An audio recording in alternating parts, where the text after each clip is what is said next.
कळंबोली येथील sector 4E परिसरातील KL4 भागात 15 फेब्रुवारीपासून पाणीपुरवठा पूर्णपणे ठप्प असून शेकडो कुटुंबांवर अक्षरशः पाणीबाणी ओढवली आहे। नळ कोरडे, टाक्या रिकाम्या आणि घराघरात पाण्याच्या डब्यांच्या रांगा अशी भीषण स्थिती गेल्या 8 दिवसांपासून कायम आहे। वारंवार तक्रारी करूनही सिडको प्रशासनाने ठोस उपाययोजना न केल्याने नागरिकांचा संताप उफाळून आलाय। बोर्डाच्या परीक्षा सुरू असताना घरात पाणी नसल्यामुळे विद्यार्थ्यांच्या अभ्यासावर आणि आरोग्यावर परिणाम होत आहे।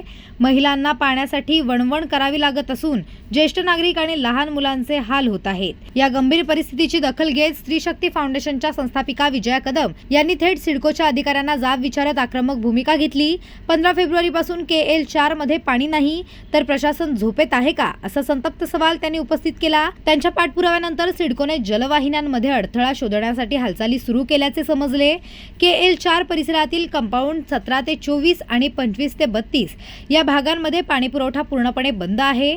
जलवाहिन्यांमध्ये काथ्या अडकल्यामुळे अडथळा निर्माण झाल्याची प्राथमिक माहिती समोर आली असली तरी इतके दिवस तो शोधण्यात प्रशासन अपयशी ठरल्याचा आरोप रहिवाशांनी केला आहे। दररोज सकाळी संध्याकाळी पाण्याच्या प्रतीक्षेत नागरिकांना तात्काळच उभे राहावे लागत आहे।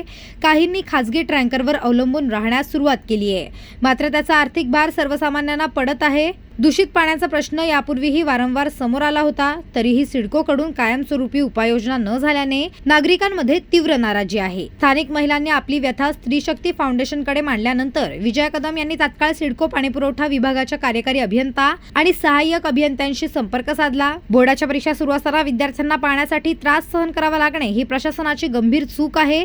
याला जबाबदार कोण, असा थेट प्रश्न त्यांनी अधिकाऱ्यांना केला। त्यांच्या आक्रमक भूमिकेनंतर सिडकोकडून ठिकठिकाणी खोदकाम सुरू करण्यात आले असून जलवाहिन्यांमधील अडथळा शोधण्याचे काम हाती घेण्यात आले आहे।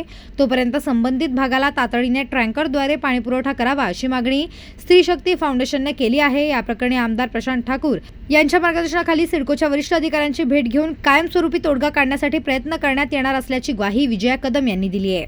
पनवेल, नवी मुंबई आणि रायगड जिल्ह्यातील ताज्या बातम्या आणि नवीन घडामोडी पाहण्यासाठी सबस्क्राइब करा कोकण संध्या न्यूज चॅनल आणि दाबा बेल आयकॉन।